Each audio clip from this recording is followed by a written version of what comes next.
Before we get to the show, let's hear a word from our sponsor. Introducing New Fat Tire Belgian White, a refreshing Belgian white ale brought to you by New Belgium Brewing Company. New Belgium Brewing Company is a 100% employee-owned brewery specializing in Fat Tire Belgian-style ale, the American classic craft beer. Inspired by centuries of Belgian brewing heritage, Fat Tire Belgian White is a refreshing take on the traditional Belgian-style wheat beer. We had a couple of these Belgian whites last night as we were watching the wonderful animated feature Anastasia. And I'll tell you, they were tasty and they paired with that Don Bluth classic perfectly.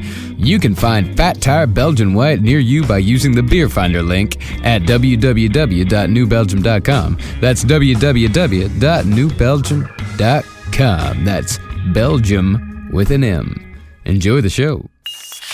There's no place to escape to. This is the last podcast. On the left. That's when the cannibalism started. What was that? Oh. It's important when you start the podcast, you have to have a loose throat. Yeah, is that what Because that's doing? what I forgot to do.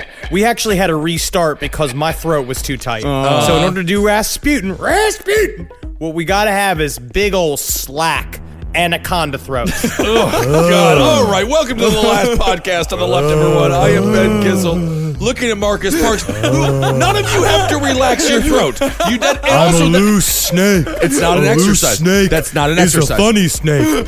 Loose, funny snake. It's not an exercise. It's literally not a voice exercise.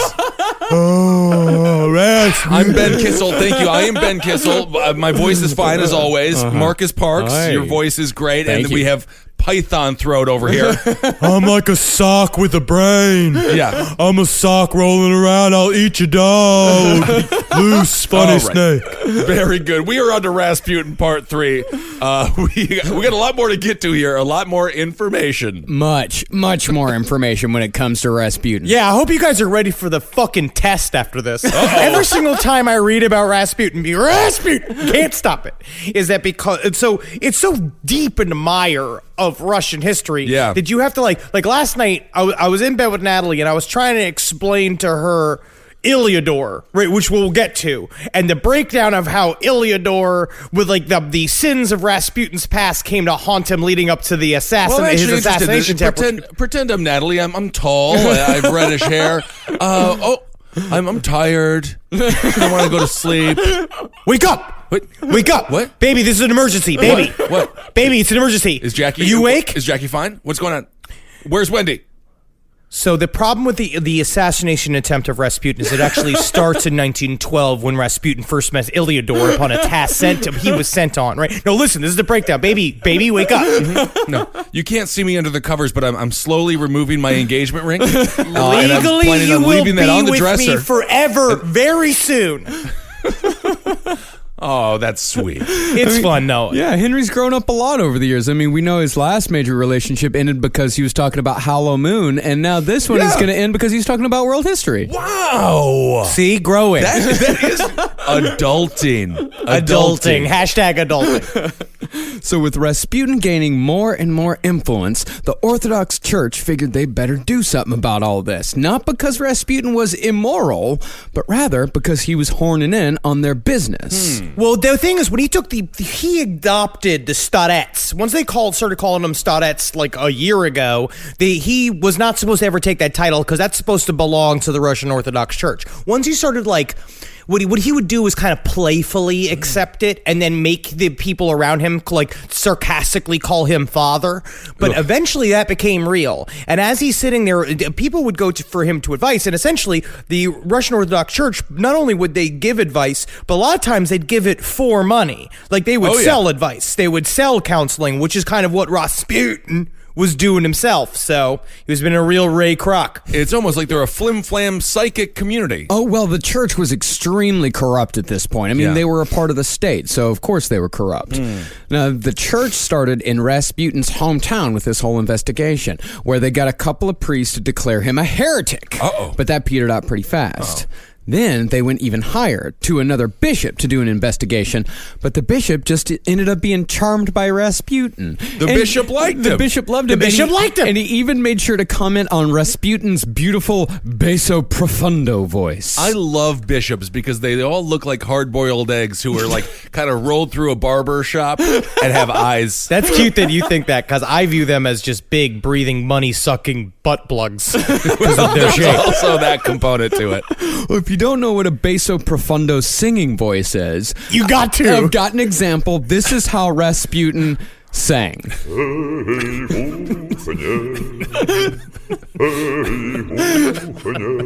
I can't get over it.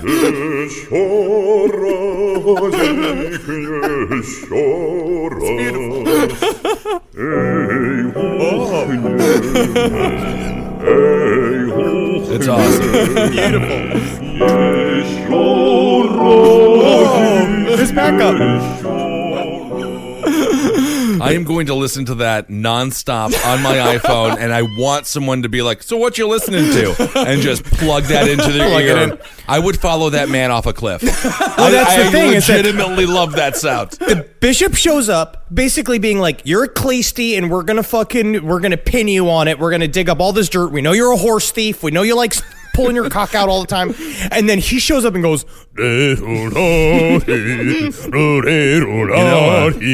the bishop's like, "Have my wife, please." He does the take my wife bit. I don't even think he stole the horses. I think they just went with him. I mean, that voice, that's horse music. But also remember, this is a good tip. I've found basso profundos before because there's nothing quite as funny as being on a bunch of fucking edibles and watching bass quartets from Russia. That's I totally believe that. It really brings you in there. Well, Rasputin, he got rid of the people in his hometown. He charmed the bishop, but his fight with the church was just beginning, as they were about to unleash a dog from Rasputin's past to raise hell. Uh-oh. Enter Iliodor. Big dog, get that bone, dog. We'll hunt.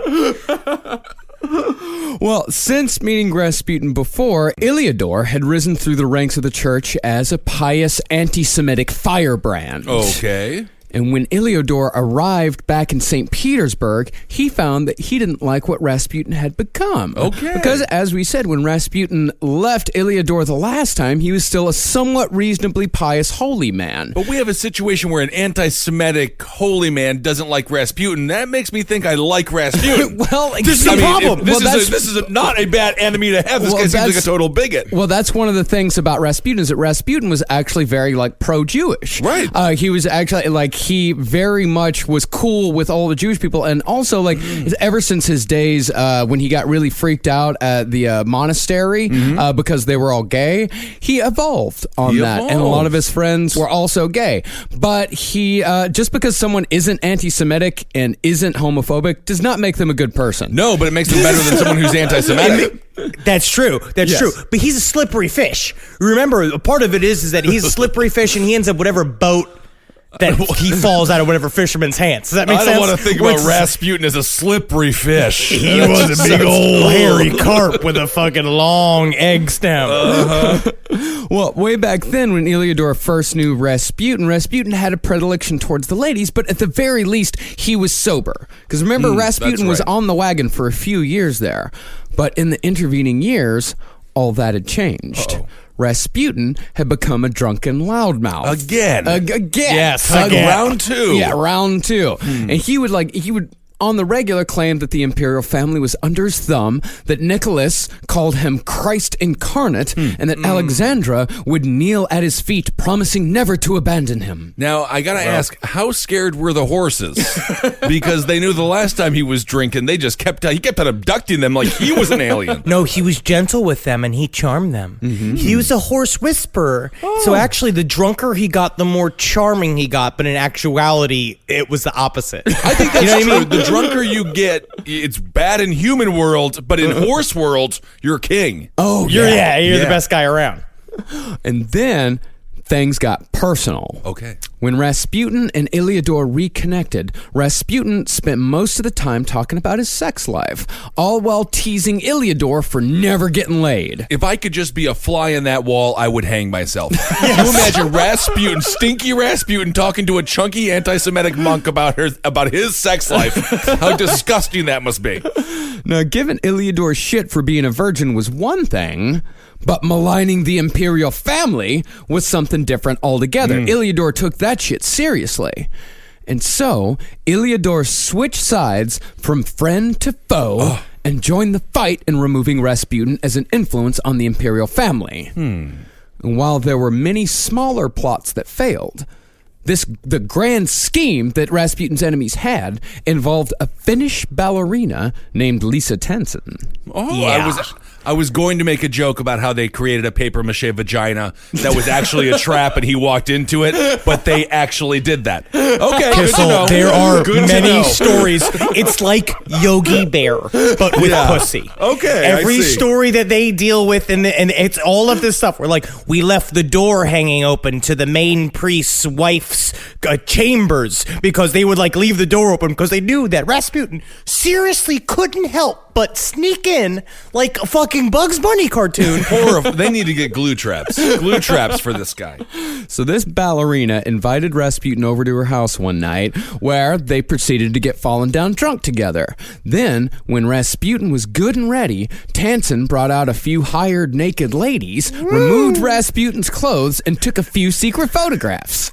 Well, they're setting him up. But it's definitely like it's like a porno movie for Rasputin. Every day in his life, he's thinking that it'll unfold like one of those like the bang bus scenarios where he'll just like be abducted and all of a sudden he's forced to have sex with 10 women because also part of it is that he's getting rid of their sin, remember? And so sex with him and other women is a burden, which is a thing I actually do believe he thought was real. Yes. And that he thought that God made his dick hard as much as it did because it was punishing him and he had to give it out. And so he would roll into these scenarios and be like, I've got to fuck all of these. You know, I'm going to get a little blue here with a little humor. You know, some people, they say you got a cross to bear. He had a cock to bear. Very good. Which is, ladies and gentlemen, welcome to the Late Show. It's after 9 p.m. Put your grandmother to bed. Wow. But wasn't like what are cameras like back then? Don't you have to wheel something in and you got like a big light bulb that goes off and you gotta put it into a black... I actually think so, and I think Rasputin was like, get me from the right, that's where my balls look more spherical. Yeah, I mean, are these huge cameras? No. Secret cameras? You're thinking like this, the cameras you're thinking of were around like, that's like 50 years before this. This is the early 20th century. Like they're doing battlefield photography at this point. I'm thinking the cameras that would be that would take a lot of pictures of the dead kids. You ever see those pictures? Horrifying. Yes. Yeah, that was long before. That was decades before this. Decades. Yeah. Remember, this is early 20th century. This is not that long ago. It's not GoPros. It's a big camera. Like it's a visible camera. Like it's coming out and they're taking a picture of him. He's just so fucking hammered and he thinks that this is such a party that he doesn't care. You remember, we're going to hit this again and again. Rasputin doesn't give a fuck. Yeah. Like he does not care about his standings. He has no agenda. He is just rolling to whatever the next thing is and trying to like play it as it lays. Well, soon after that party, a delivery man knocked on Rasputin's door with those pictures in hand and an ultimatum. Leave town or we give the pictures to the Tsar. You mean to tell me that you're going to give the pictures to the Tsar that make my dick look like it's massive and I'm surrounded by hot women? Yeah, I guess I didn't have it flipped and turned around like that for me, but yes, Mr. Rasputin. Well, I mean, they knew that this was going to hurt Rasputin's reputation because at this point, the Tsar and the Tsarina, like, they see Rasputin getting a little handsy with women, but for the most part, all of these stories about Rasputin fucking all the time, like Alexandra, the Tsarina, she's saying they're all lies. These are all lies that people are telling to get to malign Rasputin for whatever reason. And the Tsar is just kind of going along with what his wife is believing. So, but this is proof. So this is good blackmail. This is great. This is big stuff. This is great blackmail. Number one, this story is not that long ago. No. This story is about 100 years ago at this point. So a part of it's like, I'm always forgetting this is not medieval times. Yeah. And so they essentially Lilo'd him. They hit him with the paparazzi move where they're like, now we got the proof. We're going to fucking embarrass you. But what they don't understand is that Raoul Rasputin's a fucking dog. And he goes where dogs go, which is under the house. They go to heaven. Dogs go to heaven. Yeah, Rasputin, he got ahead of this whole thing. I mean, these people totally underestimated him. Rasputin took the pictures to Nicholas himself and said, dude. I'm sorry, I am a sinner. Please forgive me. I had to do this. Meanwhile, it's just right as you could just see, because they talk about how Nicholas's face when he saw him. His head was in his hands as he's looking at these pictures, and it's like sort of like the Roger Rabbit with the patty cake pictures, but instead it's just fucking Rasputin's huge horse cock being played with by 7 nude ballerinas, and it's him just like, oh, God, seriously, Rasputin, you did this? Yes, it's called the wheelbarrow. Oh, my Yeah, this is what you did? All right. This is- I don't want to hear too much more about this man's sex life. So, I'm sorry, You're Kissel. going to hear a lot more about this goodness. man's sex life. You're locked in. You're talking about the man that his own daughter called. I want to do this one. This is fucking disgusting. Rasputin's own daughter called him a demon of the flesh, an erotomaniac, a satyr caravashur, and a chief of a mystico-erotic sect. That's just, I never want my child to have any kind of insight into that. Like, yeah. They like Dad's a sexy guy. I just wanted to be like, he liked to fish on Sundays. He loved his programs. He started to wake up in time for Meet the Press around the age of 60, which he really did start to enjoy. Well, these guys that concocted this whole plot, they figured like this was going to cut Rasputin's head right off his body. That Rasputin was either just going to leave or the Tsar was going to say, get the fuck out of here. Right. But instead of banishment or even a light punishment, Nicholas actually rewarded Rasputin with a free, all expenses paid pilgrimage. Yeah, he got a treated Price like- is Right trip. He got a... That's what he got. He got to go to sunny, I guess, San Antonio, Texas, like one of those trips where they just sent him out like on a scouting expedition, and he was just like, "Are you sure? Because it hurts me so much to not travel first class, though. I mean, that my thing is, this is a punishment. I will take my own baggage to, first class." Oh, okay. That's more to my fucking liking. Yeah, I miss those game shows. It was always a Carnival cruise they won. Hey, dude, Price is Right is still giving away all expenses paid trips to Bozeman, Montana. You don't got to tell me. But when Rasputin got back from his vacation, he found a new Ober-Procurator of the Holy Synod waiting for him. Oh, I wish I knew what those words meant. Yes. No, it is in the 7th episode of Devilman Crybaby, I believe, is when I first heard of the Ober-Procurator of the Holy Synod. Now, it doesn't really matter exactly what the Ober-Procurator of the Holy Synod actually was for our purposes. Okay. Don't want to get too in the weeds on that Good, one. good. All you need to know was that the Ober-Procurator of the Holy Synod was the head of the Russian Orthodox Church in the state capacity. It'd be pretty much if we had a Secretary of Religion. Oh, of course, I knew that. Yeah, Yeah, of course. Of course. Yeah, you know all of this. Yeah, it's so Naturally. easy. It's so easy. Anybody can do it. You just sit and you can piece together your own Russian government. You just need 20 wrist boards that you all turn into various branches of government, and then you just shuffle people back and forth depending on who's fucking who. Not a problem.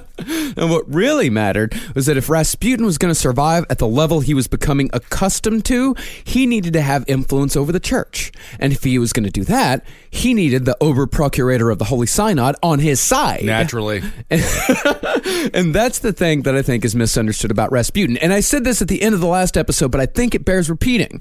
Rasputin never seemed to actually want to do anything. No. In other words, he had no grand plans in store for Russia, no vision that he wanted to fulfill. All Rasputin wanted was to be Rasputin. And in order for him to be the most Rasputin he could be, he had to stay at the highest levels of power. Because that's where he had to be, man. Yeah. Because that's where the choicest cuts were. He's out there, fucking Rasputin needed the best of the best because you know what? He walked He walked from Siberia to gay paradise and back, and he knows what it's like to hard travel, and he's not going back. Yeah. And Rasputin he doesn't give a shit about anybody. He's kind of like Jesse. Remember the VJ? Jesse Camp? Jesse Camp, although Rasputin wants power, Jesse Camp heroin. He wanted heroin. Yes, Jesse Camp is definitely a fan of heroin. Yes. Well, Rasputin's biggest challenge was that there were dozens, if not hundreds, if not thousands of people who wanted him as far away as they could get him from even communicating with the imperial family. They all hated him. Yeah. They were all like, what the fuck is this guy doing around here? Because he was in he was showing up at all the meetings. He was showing up at all of these high functionary group bullshits, like everywhere he was going. No one he was hanging at wants all the highest levels of social class, like all these salons. Like, what the fuck is he doing? Yeah, who's bringing this guy around? Well, the thing is, it's important to remember, nobody knows about the hemophilia. Nobody knows about it. Right, and that's still his magic trick. That's his magic trick. Nobody knows about that. Not even Alexis's tutor knows about his hemophilia. I mean, nobody knows about this shit at all. So everyone's minds are just blown. Why the fuck is this guy around? Right. Well, one of the people that was trying to get Rasputin out from under the imperial family's wing was a man named Hermogen. Of course it was. I know Hermogen. You don't even have to tell me. Hermogen, he's from a long line of Hermogens. If he's angry, they call him a Hermogen. I understand. We don't even have to go into him. I could just explain that right there. He likes cheese. Now remember, Hermogen, he's a big old boy. Big, thick old beard, and they said he had a high voice that they suspected was because he castrated himself for his love of Christ. Jeez, okay. He was the bishop of Siberia. All right. And who should be at Hermogen's side but the most tenacious monk in Russia? Iliodor. Mad dog's fucking loose. So one night, Iliodor invited Rasputin to a party at Hermogen's house. Think about how many times this has already happened to Rasputin. How many times they've been like, come over to this house, we're going to have a little get together, and then everybody jumps out of the closet and say, gotcha! They do it again and again. Right. So you'd think he'd learn. No, but that's the thing is that it's like that happens once out of every, 200 times. Every other time he goes to a party at someone's house, he has a fucking great time. Okay. He's just constantly partying and drinking and dancing and hugging and man, He's fucking Rasputin. But when Rasputin arrived at this party, he was greeted not with the party, but Hermogen, a Duma member named Colonel Ivan Rodionov, and a guy named Dmitry Kolyaba. And it's the first episode of Intervention that ever aired. And Kolyaba is referred to in the Untold Story as, quote, an epileptic half-wit. Okay. So tell me, guys, is this going to be one of those things where you give me a ticket for being too sexy and one of you starts jumping on my crush? Come on, guys. Let's do this. Where are the naked ladies? Huh? Come on. Let's crack this open, huh? Oh, we need to talk, Rasputin. That's what it was. Like Hermogen, he opened up by just hurling accusations at Rasputin, calling him every kind of no good son of a bitch in the world. But when Rasputin tried firing back, the half-wit lost control, started screaming. He went full wit. And grabbed Rasputin hard by the cock. It's just... Oh, my goodness. That probably brought Rasputin back to his horse days. This is 2 times already that we've only mentioned it. I'm talking about when you read the books, this happens multiple times where groups of people grab Rasputin. This man was just, he was in a room, and all of a sudden this guy's like, you son of a bitch, jumps forward, grabs his dick as a weapon. Rasputin's like, I know how to deal with this. Motion back and forth, now it's sex. You try to hurt me, now I'm making it fun. Wow. Okay. Yeah, Rasputin wiggled his dick free.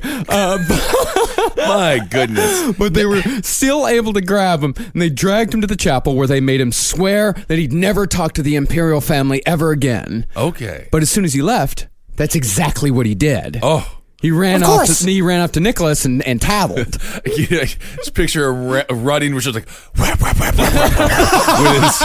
with his little leg there, his third leg.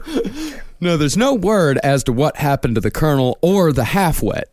But I hope they washed their hands. Yes, a lot of hand sanitizer. Yes.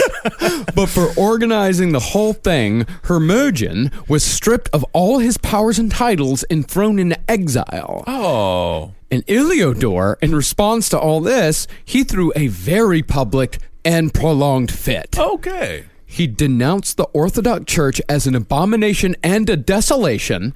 He called the Holy Synod a house of pigs. He called Alex a Rasputnaya woman, and Nicholas a, quote, little man, a drunk, a weed puffer, and a fool. And to top it all off, he said that Alexis was fathered by Rasputin himself. And you could just hear everyone just go, like, as soon as he said all of it, she'd be like, what are you doing? It's also like if you're just walking by, you just see this like fat monk screaming on the corner about the dong of Rasputin. You're just like, hurry along, kids. Nothing to Just hear think here. about how big your cock is that you could make multiple people go completely insane. Because it's a kind of part of it. Is crazy. that how many times he's like, he keeps slipping out of every single trap I set for him. It's like Wile E. Coyote. I don't get it.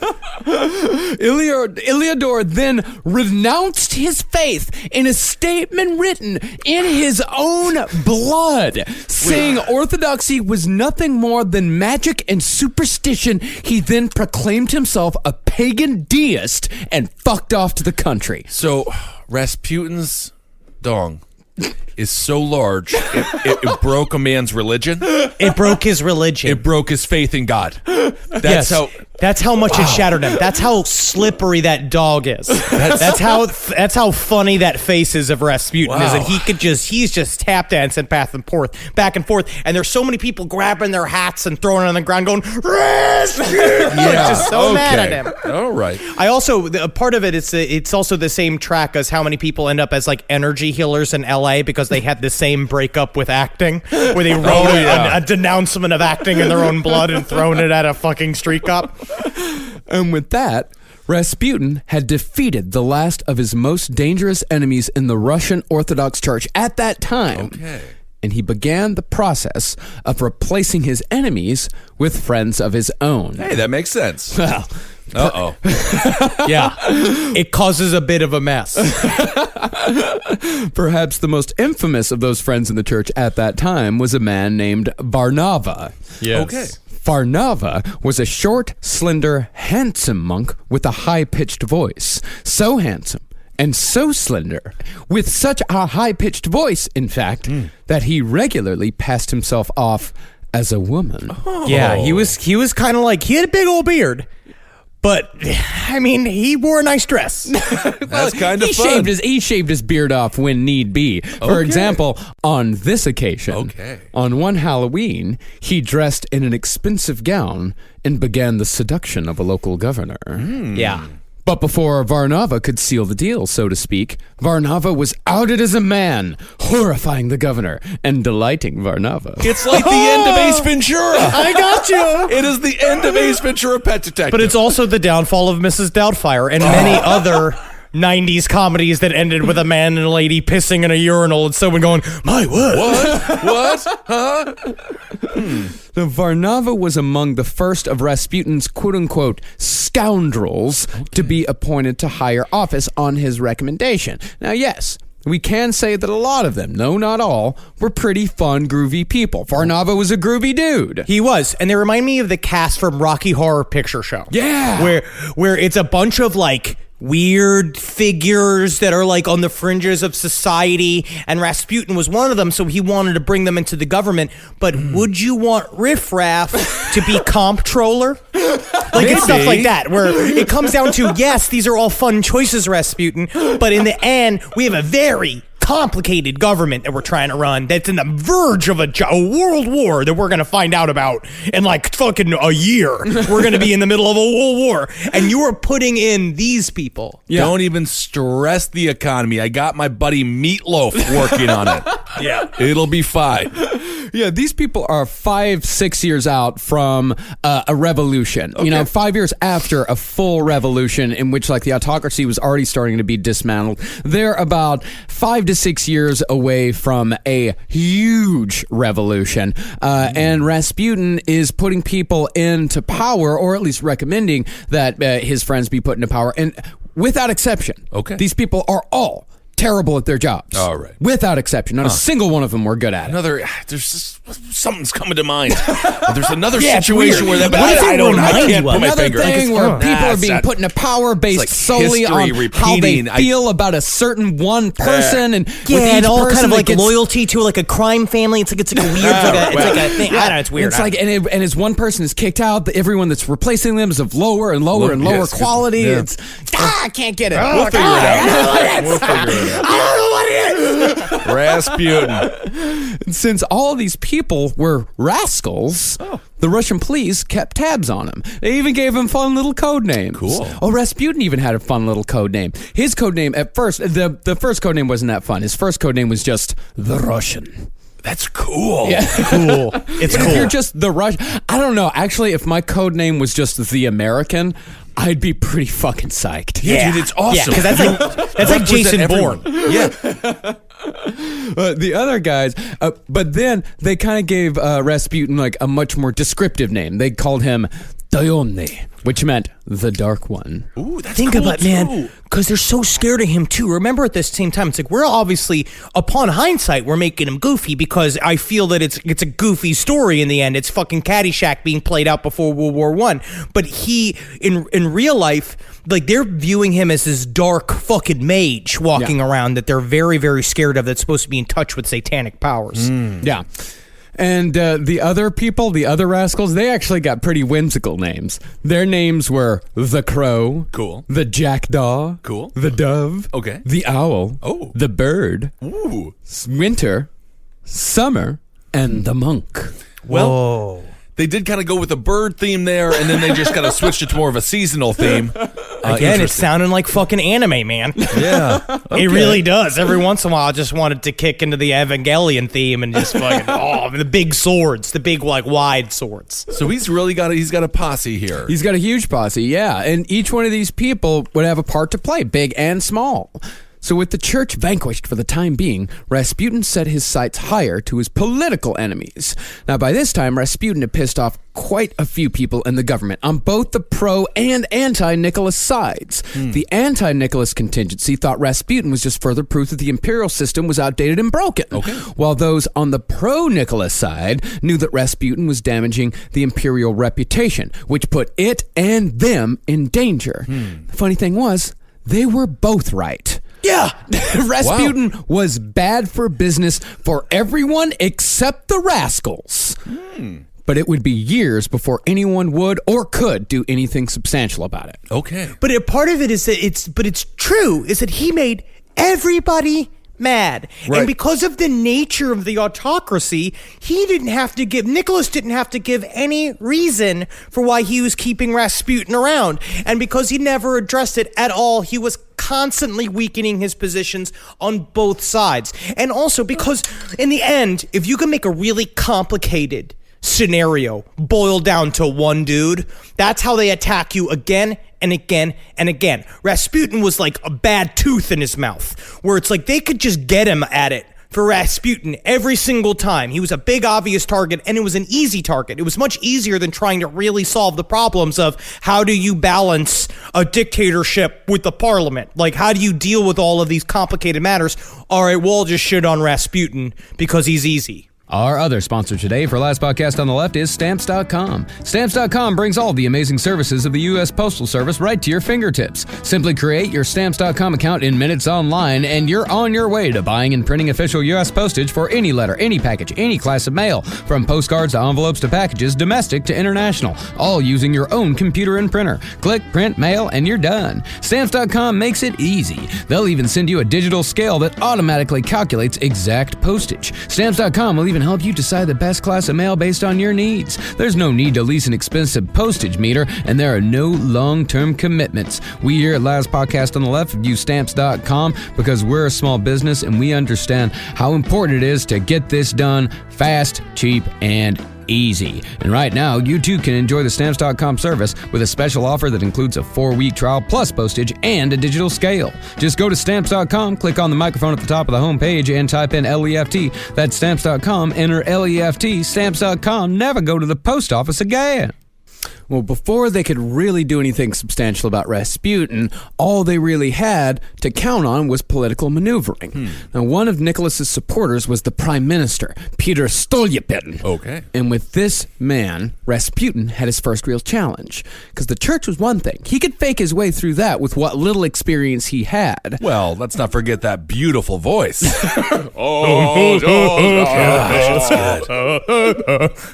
But the state was something different altogether. Right. That's because those in the government were even more baffled by Rasputin's presence than the church was, because even the prime minister didn't know about the hemophilia. So when Nicholas was evasive about getting rid of Rasputin, he was famously quoted as saying, "There's nothing I can do." It only made those around him more suspicious. Right. Because when he said, "There's nothing I can do," a lot of people took that as like, "Oh, Rasputin's got something over on these Right. people. Rasputin knows something about these people." He does. Yeah, or they also took it as, like, "Oh, well, Nicholas can't control his wife. That Alexandra Yes. has all the control over Nicholas." But when he said, like, "There's nothing I can do," it's much more likely that he also believed in Rasputin as far as, like, the hemophilia wins. Like, Yeah. he keeps my son alive. There's nothing Well, I he can was do. forced to. He Yeah. was kind of forced to. There was like a thing where he didn't understand the connection and he just let it ride out because he's watching his son, who is just always being like, "When I die, will the pain go away, mama?" Like he's this like cute-faced little sweet cherub boy, and he's doing everything he can to fucking save him. And then Rasputin is the only person who seemed to be able to. But at the same time, it's interesting because he's saying there's nothing I can do, but the whole point is you are trying to fight for the autocracy by saying the fucking czar is the only one who's the truly great decider. So you're undermining yourself by saying there's nothing I can do. Actually, there's everything that you can do. You're the fucking czar. He wants to save his son, though. That's right. Now, while the prime minister's disdain for Rasputin wasn't Nicholas's only reason for replacing him, it was definitely a factor. But the thing was, this prime minister wouldn't even survive long enough to be replaced. During a state visit to Kiev, Rasputin had a vision as the prime minister's carriage rode by. Rasputin screamed, quote, Death is riding behind him. Oh. and all that night Rasputin muttered in his sleep. Death is coming. Don't you believe me? And sure enough, the next day, whilst the prime minister was attending the opera, a student approached him during the intermission and fired a shot into his chest. Whoa. 5 days later, the prime minister was dead. And as a result, the legend of Rasputin grew, particularly in the minds of the Romanovs. And when it came time to pick a new prime minister, Rasputin was now at Nicholas's side, weighing in on affairs of state at the highest level for the first, but unfortunately not the last time. So Rasputin went to this guy and was like, I got some ideas for prime minister. We got the Crow. We got my boy the Owl. Winter could come in here, crush this job, or Summer. So you want the Planeteers to run Russia? Well, the new prime minister, though, who is actually known by the title of the fattest man in Russia. That's cool. That is honestly, that is an achievement. Yes. And it is very difficult. I missed that when fat was power. Yeah. Man. I mean, it's like capital F, capital M, capital R. Fattest man in Russia. That's awesome. Well, he didn't like Rasputin either. Oh. But Nicholas didn't know that because liking Rasputin was not at this time part of the litmus test. Maybe Rasputin pulled that classic joke. He's tall and lanky. The guy's the fattest man. Oh, when you stand together, we're the number 10. Yeah, Laurel and Hardy. Yeah, They're like Laurel twins. Yeah. Well, the fattest man said that Rasputin reminded him of convicts from his days in the Central Prison Administration, saying, quote, People like that would grab you by the throat and strangle you while they made the sign of the cross with a smile on their lips. You know what's funny, man? I never even saw you before, but I just knew you were fat from your voice. Thank you. You have any idea how much borscht it took to get this big? Yeah. Like, a lot. They sound like when you're really overweight, you kind of sound like if a pug could talk. With all that extra skin in their throat. Poor guys. well, after the prime minister came out against Rasputin, the president of the Duma joined in. Uh-oh. Then another Duma leader, and then another. Pretty much everyone was telling Nicholas to get Rasputin as far away from him as possible, allies and enemies both. But Nicholas didn't listen, because Nicholas seemed to only really listen to one person. his wife, Alexandra. Good. And Alexandra was constantly telling him that the only reason why their son was alive was because of their friend Rasputin. And because of how much faith Alexandra had placed in him, Rasputin, to take one of his phrases, was getting a little too big for his breeches. He was being too big for his breeches. He started really flashing it around. Yeah. But, I got to say, there's something about being universally loved, but also being universally hated that will solidify support as well. Yeah. That's what he did. He leaned in. He had a modern sensibility of understanding that hate is popularity. Yeah, absolutely. And if, yeah. if everyone hates you, you must be doing something right in kind of a perverted political sense. Yeah. Well, for example, as far as Rasputin getting too big for his britches, on February 13th, 1913, the Romanovs were celebrating the 300th anniversary of their rule over Russia. Woohoo! But it was a muted celebration, to put it lightly. It was a bunch of people being forced to go, yay, like as they do all of these parades and shit. Because you remember, one of them just shot the prime minister. This is not a happy country currently. Let's turn this funeral around pretty quick here. We got the 300 celebration rolling through, okay? Thank you. Get the casket out. We're gonna have this parade if I have to lead it myself. Are you Harvey Dent? No, this whole 300th celebration.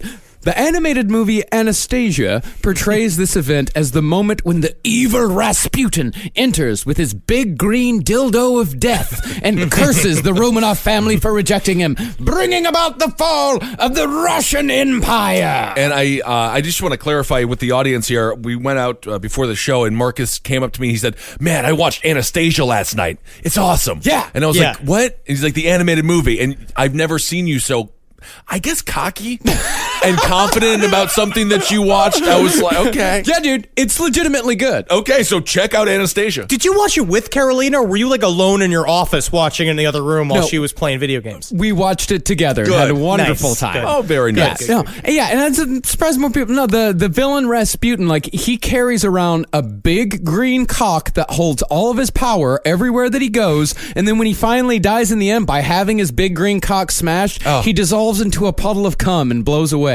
Yay. I am sure there's some YouTube videos that have pointed that out. Circle it, sign of the devil. Well, in reality, the gigantic grand ball did not happen. Rasputin did not come in proclaiming a curse on all the Romanovs. He spent most of his time at the ceremony jockeying for a good seat near the front until the fattest man in Russia told him to leave. This is the one thing about the breakdown of all. This is a part of what makes these stories so complicated, is that the way this story is portrayed is that most of the fighting is about seating arrangements. Yeah. The Duma showed up being deal. like, why are we sitting in the back for this fucking thing? Like, why are we back here? And they're all jockeying and fighting. But then Rasputin, according to legend, showed up in a full priest regalia. Like, he showed up like fucking Prince with a golden cross on and the full ornamental, where he's not supposed to be wearing, because he's not a Russian Orthodox priest. So he rolls in and be like, hello, fucked you, need ya, gotcha. He goes in, he sits and then he sits in the front row being like, everybody's happy to see me. And everyone's like, get the fuck out of here. As soon as he shows up, and then he's like, I have to stay. I have an invite from the Tsar. And then finally, as he always does, he goes, okay, and just leaves. Which is what he always does. There it is. Well, what he always tries first, he always tries staring at someone first. Like, he'll with beautiful eyes. Like, he'll stare at him for like 30 seconds and stare really hard. and then he just leaves. And then he just leaves when the guy goes like, oh, to get the fuck out of here. That's when Rasputin's like, okay, bye. Tried to be scary. Sorry about that. And Rasputin's presence, he wasn't just causing trouble within the governmental system. Since the church was now firmly allied with Rasputin, the church lost face with the public, because the public was even more confused about Rasputin than anyone. Okay. Because all they're hearing is just hearsay. And like, Russia's got a full-on tabloid press going on at this point. But the funny thing is the Tsar had actually made because the Russians did have free speech at this point, but just like a regulated form of free speech, where the Tsar had proclaimed that no one could mention Rasputin and the imperial family in the same story. Okay. But they'd still just refer to him as like the man who lives at 1010 Staritz Lane. Right. They'd refer to him by his address, and he was so well known that people are like, oh, they're talking about Rasputin. I think they actually referred to him as Tripod. tripod. Yeah, which is kind of a old nickname tripod. for individuals. I like with the certain- one story. So I've been reading a lot out of Faith, Power, and the Twilight of the Romanovs by Douglas Smith. They got good pictures in there, and one is a whole sequence of a sketch that people did out on the streets of St. Petersburg, which was two little people, one dressed as the fattest man in Russia, and one dressed as Rasputin wrestling. That's fun. awesome. Yeah. That's fun as shit. Jimmy Hart was there, the mouth of the South, promoting the whole thing. But then, who should return from the countryside once more to save the day? Who? Iliodor. Oh God my damn it, God, Iliodor. Get that dog out of here. Maybe. No, we don't know exactly how these got out, but in 1911, letters from Alexandra to Rasputin were released to the public. There was a bit of a leak. Uh-oh. Now, as we've stressed, Which is what Rasputin happens when you're surrounded by nothing but fucking lackeys and cronies. There's a lot of leaks in your administration. There are a lot of people trying to figure out a way to maybe undermine what's happening. Here we go. Now, as we've stressed, Rasputin and Alexandra did not have a sexual relationship. We can be sure of that. But in the context of the rumors at the time, and out of context of their personal relationship, these letters told a different story. This is what one read, in part. Forgive me, my teacher. I know I have sinned much and still do. Forgive and be patient. I try to do better, but I don't succeed.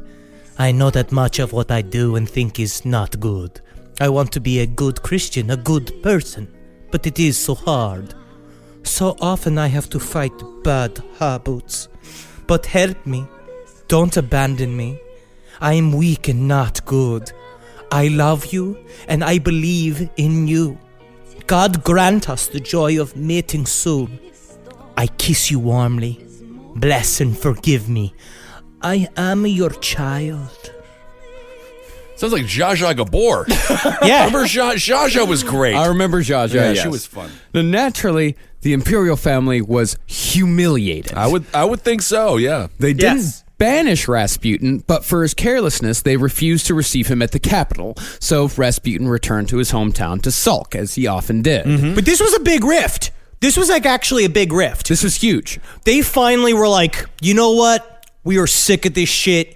It's bad for us. Like, you really embarrassed Alexandra. She was mad because she felt really exposed. She didn't want anybody to know. Because the one thing that Alexandra sort of worked with was she had a lot of secret connections to people in high society. And it was how she disseminated her authority by the people that she surrounded herself with. And having that sort of cover blown and like seeing the real her was a thing that she couldn't stand. And so they sent him home. They're like, you're So not coming what was back. it that angered them so much again? It was that he had been sloppy leaving his letters out because Iliodor, okay. we don't know exactly who stole the letters, but it was probably Iliodor back Sure. when him and Rasputin were still friends. So the leak is why he got in so much trouble. The leak He let is, it happen. The leak is why, because they're like, Okay. how could you possibly be this careless? Sure. Like you are communicating with the Tsar and the Tsarina. Like Right. you have to be more careful from this. And it's this on top of everything else where it's like, dude, you got to go. Right. You got to get out of here.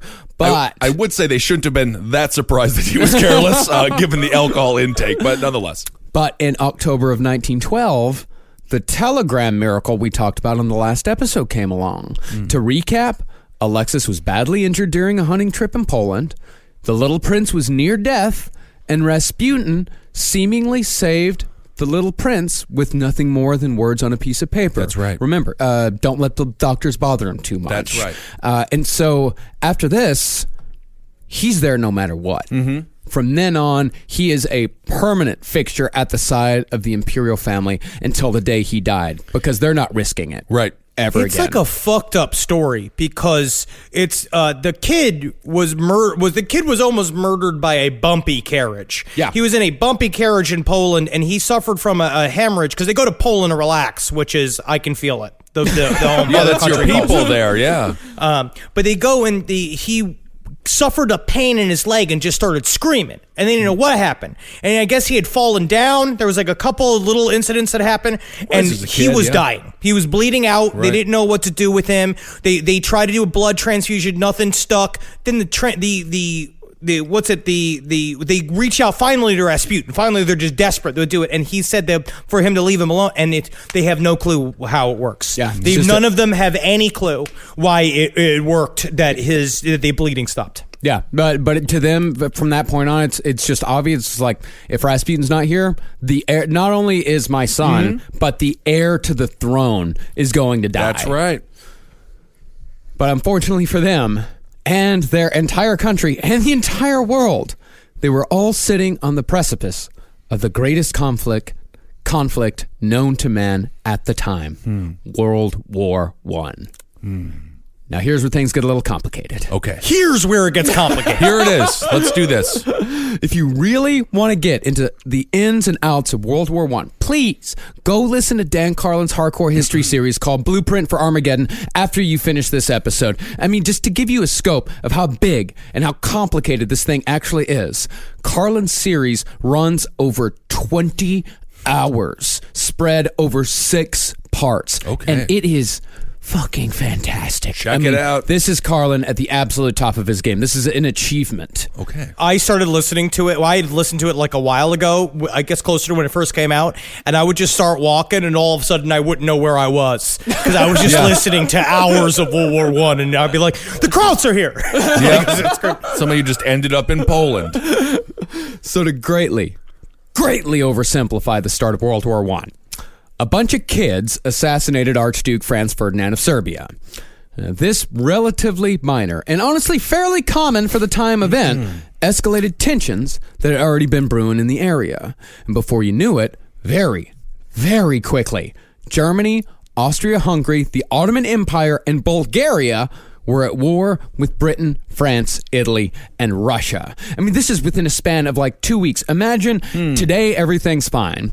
2 weeks from now, you've got China and Russia in war with the United States and Canada and everybody in between. Well, the nice thing now is we're always at war. Yeah. So nothing's even surprising anymore. We're always at war. And it's, the same things that they say now were being said back then as far as, if war could break out. Because back then they were saying like, listen, we've got a globalist economy here. Right. There's no way. Everything's too intertwined. The economy would collapse if war were to break out. So the economy's not going to allow war to break out.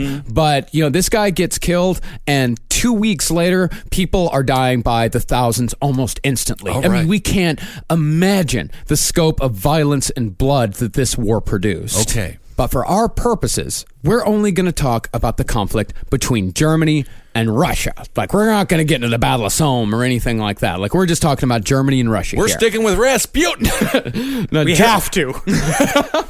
Now, Germany had the same problem that Russia had. They were cursed with the line of succession Dolt as their leader.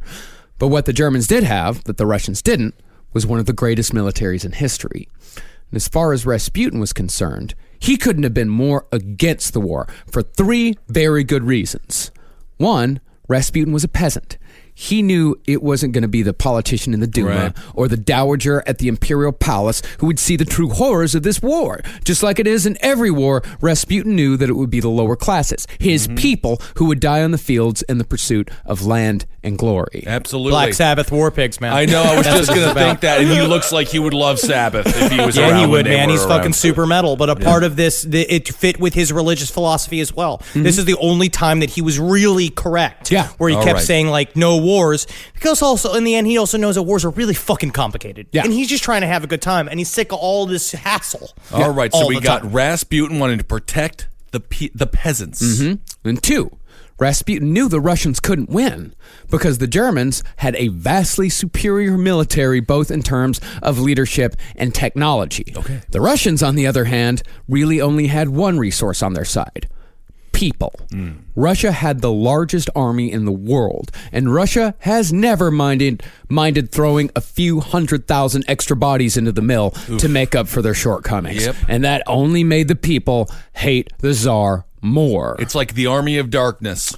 And 3, Rasputin had a somewhat more selfish reason for opposing the war. And it's possible Alexander knew this too. Rasputin knew that this whole system he depended on for his lifestyle was on shaky ground. If Russia were to lose, which they were almost certainly destined to do, then revolution was a given. And revolution meant, at the very least, exile, but most likely an unceremonious and brutal death for both the imperial family and Rasputin. They all knew this, though, but that was a part of the reason why Nicholas wanted to go to war, was because he knew that if I can win this, I'm solidified forever. But everyone knew, you're not gonna win this. We're talking big risk, big reward. I mean, this is like big risk. I mean, it is a risk that is so stupid. But it's also the problem with this autocracy. You know, it's these guys up at the top going, I got it. Well, as we've really driven home, Rasputin had no agenda. He just wanted to exist. Right. But once he got a taste of power, once he found he actually liked being a wheeler and dealer kingmaker, his days were numbered. Well, part of what he liked about working for the government was that he didn't actually have to ever produce anything. Yeah. He liked doing little bits. He liked giving favors. He liked being important to people. He liked all of the push and pull of the political world, but he didn't want to do anything like most politicians. He was a perfect politician because he didn't want to get anything done, and he just liked the zip-zap zop of it. It's probably better that they don't get anything done, because when they do, it's an atrocious nightmare. But this is the most fun you can possibly have. Yeah. Being a kingmaker it's easier than being the king, and you get the same power. Yep. And here's another interesting thing to ponder. Russia would have gotten into World War I with or without Rasputin. And the chaos and failures of World War I helped to push Nicholas out of power.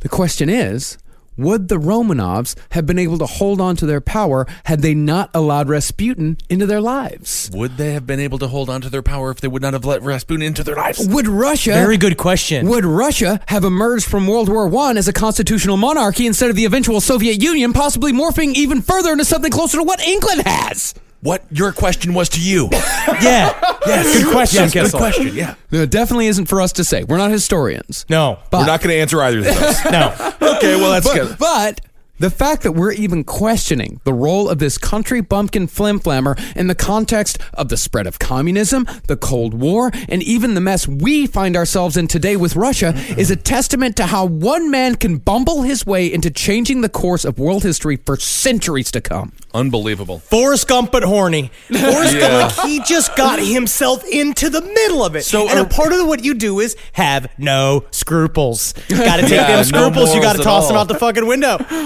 So, I mean, think about it. Think about it this way. I mean, Rasputin's not there. If Rasputin's not there, the Romanovs might hold on to power. Romanovs hold on to power. Russia becomes a constitutional monarchy. That happens. Lenin never comes into power. Lenin never comes into power. Communism doesn't ever get a foothold, or at least doesn't get its first foothold. Then there's no Stalin. Then after that, there's no Cold War. If communism doesn't get a foothold, then China is a completely different country. Then you take it even further than that. There's no Vietnam. There's no further Cold War. And there's no Russian interference in this election. It's these things just tumble from one to one to Nerd one to one. alert. Marcus, Nerd alert. Oh wow, we have a special I'm nerd doing alert it. coming in from H-Bound. But Marcus, you also have to remember there's no Anastasia. Your There's favorite no Anastasia. movie of all 'cause time. That is true. Honestly, well, according to what? The original communist socialist writings, isn't the idea is that revolution is a scientific inevitability? Isn't that the part of what they're saying is that naturally we're going to rise to a revolution? So maybe they were going to make it happen either way, but the story would be a lot more boring if Rasputin wasn't in it. All right. And it's almost like culture works that way. Weirdly, it seems like, where it kind of like plants growing towards the light, they grow towards what's the biggest mess. Where it's like, what's like the most interesting fucking knot of bullshit that we can get involved in because humans are involved. Yeah, in well, and that's what I'm going to refer to the sun as now, the biggest mess. yes. Yeah, I mean, Henry, you're right. It is but more likely than not that the Romanovs would have lost hold of power no matter what. But it's an interesting question. Absolutely. It's a very Yes. interesting question. No, people Just like, matter. if this guy, like that, there's always that one little thing that breaks the straw that breaks the camel's back, and it's possible that Rasputin was that. Okay. But the thing is, Rasputin almost didn't even make it to the declaration of war, as just 2 weeks after the assassination of Franz Ferdinand, just the mere influence of Iliodor would come close to killing Rasputin. Oh my goodness, he's going to bite him to death. And had this assassination attempt been successful, it's likely that Rasputin would have been no more than a funny little detail in the overall story of the Romanovs. Just a wacky little scenester. Okay. Because Rasputin's most consequential days were still to come. All right. We're not even until the part where Rasputin was actually doing real damage. Yeah. This is him just setting the stage for him to do real damage. Okay. Yeah. So Rasputin had returned home to Pokrovskoye soon after the assassination of Ferdinand, because nobody had really expected that relatively minor event to trigger a war at first, much less the bloodiest conflict the world had ever seen. Right. But as the days ticked by, tensions rose. And as tensions rose, Rasputin became more concerned. However, as this seemed to be the season of the assassin, Rasputin probably would have been better off watching his own back at home. That's what I have my dick for. I glue two googly eyes to it. I hold it between my butt cheeks. It watches my back. Come on, guys. That's, you're drinking again. Yes. Yes. The reason why he should have been watching his back was because the woman with no nose was at that moment lurking around Rasputin's estate. Wait, what? The woman with is this the Princess Bride? What the hell is happening? The woman with no nose, is she Chris Farley from Dirty Work? What is happening? In the land of the skunks, the woman with half a nose is king. Yes. One night, about a month before Germany declared war on Russia, Rasputin was walking out of his house to answer a telegram from Alexandra. Suddenly, a veiled woman approached from Rasputin's left. He assumed she was just a beggar, so he reached in his pocket for some coins. But as he reached in, the veiled woman pulled out a 15-inch dagger and stabbed Rasputin in the stomach. Oh my! My fucking butch! My fucking bushkas! Wow! I've been stabbed! He started screaming, "I've been stabbed!" He grabbed a stick and he hit her in the side of the head. And as Supposedly, he grabbed a stick, he hit her in the side of the head, and then, again in a completely Russian move, for some reason everybody works like a flash mob, groups of people showed up and grabbed her and lifted her up off of him as she was trying to stab him again. And he's going, "Oh my God." Wow. And when they took off her veil, police found that there was what they called an irregularly shaped hole where her nose should have been. Weird. Yeah, look up a fucking picture of this woman. She is gnarly. Cool. Yeah, dude, she's fucking metal, dude. And she was ready to go. Yeah. Huge hands, apparently. Yeah. Really? And although this woman was obviously crazy, Rasputin's suspicions as far as who had sent the assassin went immediately to one man. Uh-oh. Iliodor. Of course it's going Iliodor. But in this, Rasputin was only half right. Oh. The woman was inspired by Iliodor, yes, spurred on by an article called Iliodor and Grishka, which was about Iliodor and Rasputin. But Iliodor himself probably had nothing to do with it, although he certainly acted guilty. Yeah, he acted real guilty in the strangest way I've heard in a while. When Iliodor heard about the incident, he shaved off his mustache and beard, painted himself up with makeup like a pretty lady, threw on a dress, and escaped into the night. Then, still in full drag, Iliodor gave an interview to a newspaper in which he denied any involvement with the crime whatsoever. He then posed for some pictures and fucked off to Norway. Yep. I just want John Goodman to show up from The Big Lebowski with his bowling bag and just throw it at his stomach and be like, "Anti-Semite." And just watch him curl over. But this man literally, I was like, if he's not guilty, I mean, he's acting like a dog that you caught ripping up all the paper towels. He went full O.J. Simpson. But why did he dress up as a woman? Just to go to the newspaper, to talk to the newspaper on record as Iliodor, and then pose for pictures dressed as a woman? I've got to be me. I've got to be me. I don't know. Now, not surprisingly, there was a fair amount of myth-making in the attempted assassination of Rasputin. Sure. Some said that the noseless woman had lost her nose from a bout of syphilis she'd contracted from Rasputin, and this was her getting her revenge. Okay. But in reality, the woman had lost her nose to nothing more remarkable than an allergic reaction to some medicine she'd taken as a teenager. What medicine did they give her? I don't know. It was like lead or like mercury. What? There was something where they just slather goat shit on your face. She said she had an injury she had an injury. Think about that. Is that you hurt your nose with a cut. You put medicine on it, and instead of the nose healing, your nose goes away. Yeah. And makes you a skeleton person for the rest of your life. Well, let's see here. We could go to this really perfect medical professional or this one who's going to work on Jack Nicholson from 1989's Joker just to really kind of get the facial reconstruction back. I did the best that I could. These are the instruments that I have. Another myth about this story is actually pro-Rasputin, but this one isn't true either. It's said that Rasputin had sympathy for the woman and kept the violent mob from stringing her up on the spot. But in reality, Rasputin held one hell of a grudge, often referring to the assassin as, quote, The slut who stuck a knife up my ass. Clever Rasputin. Yes. Very clever.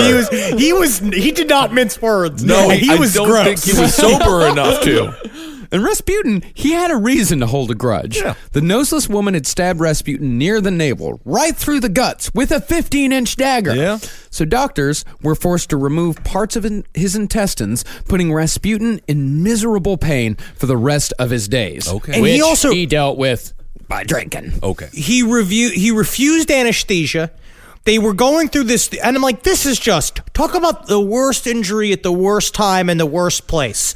Because he got ripped up, he got cut, he got sawed in the middle of Siberia. So there were the other problem too is that they couldn't get a good doctor to him, so they had whoever was available, like the town's doctor who showed up, who had to then do an incredibly delicate surgery of piecing your intestines back together and cutting your fucking sewing your belly together. For all intents and purposes, he should have died. Yeah. And he was very close to death. Yeah. Must I have think been. he spent 49 days in the hospital. Oh, wow. Yeah. Okay. But back in St. Petersburg, people were overjoyed. Some because Rasputin had been stabbed, because a lot of people hated him. Sure. But mostly because St. Petersburg was getting swept up in war fever. Oh, it's so fun. The lead up to war, people just love it. They love it so much. And that's what spurred Nicholas on, because he was finally getting some love, because he finally got a bunch of people on his side, because everybody was course. hungry for war. Yep. But also think about this: not only so a bunch of newspapers thought Rasputin died, so they put up his obituaries that they had pre-written, like always, and getting that fucking opportunity to see your obituaries before you that's cool. The thing, like, a lot of the obituaries were actually very nice. Like, you know, it's like, well, don't speak ill of the dead. But as soon as the newspapers heard that Rasputin was still alive, they were like, nah, fuck that guy. Never mind. Okay. So back in St. Petersburg, like, Nicholas, he made the proclamation of war from a balcony at the Winter Palace, you know, and the entire crowd. I mean, it's just everybody in St. Petersburg is showing up, and the entire crowd saying, God save the Tsar. But that exuberance would be short-lived. For within months, Russia would be drowning in the blood of her own people with almost nothing to show for it. But Rasputin, in constant pain and now in a constant state of drunkenness, pushed on. In March of 1915, Rasputin was sent to Moscow by Alexandra on a sort of pilgrimage in an attempt to reestablish Rasputin as a man of God following the assassination attempt. But Rasputin ended up doing the exact opposite. Uh-oh. And now remember, during the context of this next little bit, Rasputin is supposed to be on a pilgrimage to reclaim his religious nature. Yeah. Like, this is supposed to be I am chaste, I'm a good boy, nothing's going to happen bad on this trip. I've gone through a near-death experience. Right. I'm a changed man. Like, this is him building up PR. It's like maybe, and, you know, and they're also counting on, it's like, okay, the war is just starting, so, you know, the country's doing okay, kind of in a good mood. You know, we'll try to get people on Rasputin's side now because they know that Rasputin ain't going nowhere, so they have to try to get the PR up somehow. All right, let's get to And it. he fucks it up. He does. So bad. No kidding, huh? Yeah. All right. Yeah, so he arrived drunk at a Moscow restaurant named Yar. No, I mean, you kind of have to go drunk to Yar. Yeah, of course, it's Yar. to Yar. But anyway, Because you go, yar! yeah, it's just yeah, and this place sounds like pretty goddamn awesome. Like, it had food and music and singers. It's like the place when you imagine a bunch of like old timey Russians having an awesome time and singing and drinking vodka and wine and all that. That's what Yar was. Do you think he got on stage and was like, "You have to hear my bassoon voice," and just Honestly, it's pretty close. It's pretty close. So as the night went on, Rasputin got more and more drunk and more, shall we say, inappropriate. That's fair. He's That's fair. He started off small by writing dirty little notes to the women singing. And when they ignored him, he started grabbing. And when they got rightfully pissed off, Rasputin became what the official report called, quote, sexually psychopathic. Jesus. Although that Not good. makes it sound much worse than it really was. Because once again, Rasputin's mouth got the best of him. Well, he's just grabbing and joking and screaming and leaving wet kisses and unbuttoning shirts and doing all the stuff that he does. He's just being a horrible monster. Yeah, he's being a total monster. Now, he talked often and loudly about good he was at fucking, even hinting that he was having an affair with the Empress Alexandra. He pointed at his belt and said, quote, See this belt? It's Her Majesty's work. I can make her do anything. and then to drive it home, Rasputin started making obscene gestures while referring to Alexandra as the old girl. Uh-oh. Oh, I don't think he made obscene sounds. He eventually drew a crowd, and when someone asked whether he was really Rasputin, Rasputin pulled out his huge cock and waved it around as proof. Honestly, he's just Ric Flair. Yes, he is Ric Flair in that moment. Okay. Now, this actually happened. This It was not a seems like myth. it. Well, something of it happened because according to the Faith, Power, of the Twilight of the Romanovs, there's obviously a lot of rumor. We don't know what happened. He was definitely at the Yar, and he definitely got hammered because they said that a part of what they had to do is they had to put him in a private car a lot of the times, and they would drive him around the block to try to sober him up and pull him back out. Like, Oh, that's a good idea. Many people. Oh, he's really drunk. Let's make him dizzy. Yes, let's make him dizzy. It was very, very Okay. ridiculous. Well, whether this completely happened or just partially happened, it didn't really matter. Once again, like, perception is the only thing that matters when it comes to Rasputin and the imperial family, because it did nothing to help his reputation, and it actively hurt theirs. Despite this, Rasputin once again seemed to be rewarded for his bad behavior, which just compounded the damage on top of all that. The police director who reported Rasputin was fired, albeit for a different reason, and one of Rasputin's supporters was put in place. But nobody knew that this guy hadn't been fired for reporting Rasputin. All they saw was that this guy who had exposed Rasputin and had been fired for it, only to be replaced by a guy who openly supported Rasputin. And the war had gone from bad to worse. In just the first year of World War I, 1.5 million Russians had died. Jeez. 1 year, 1.5 million. And because of this, Nicholas was about to make a decision that would change the course of history.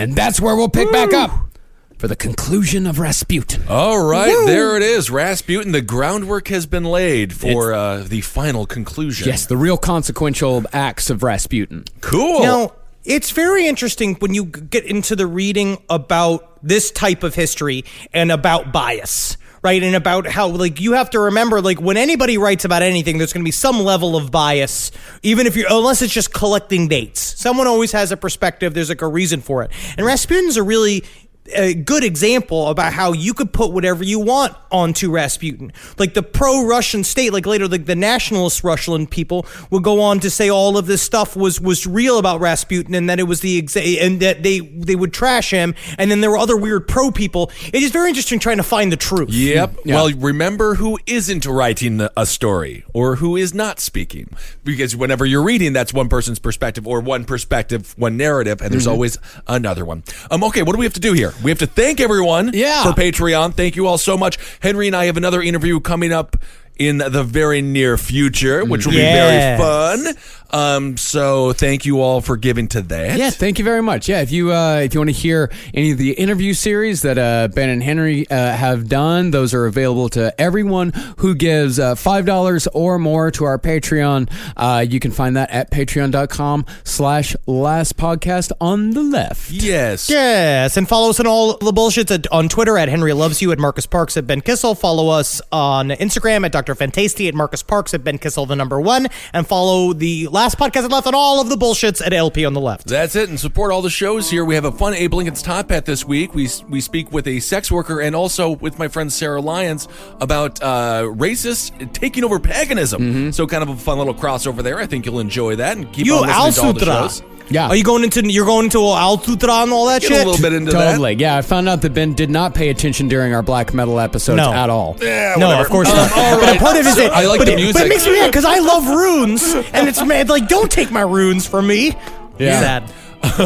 Okay, let's see here. Yeah, that's basically Magustalations, hail yourself, right? Yeah. Is that what we say at the Yeah, end of these yeah, things? yeah, How yeah. do we end the show usually? you Welcome say- to the last podcast of the Leftover One. No, I am Ben we're gonna Kissel, do it that's again. Marcus Park. Hail Satan. Okay. Hail yourselves. Hail me. And a Magustalations. Just give it up. Just thank you so much for listening. Oh my god. What's wrong? Did you break? I just shat a bunch earlier and it all smelled like oregano, so. Okay. Okay. Great.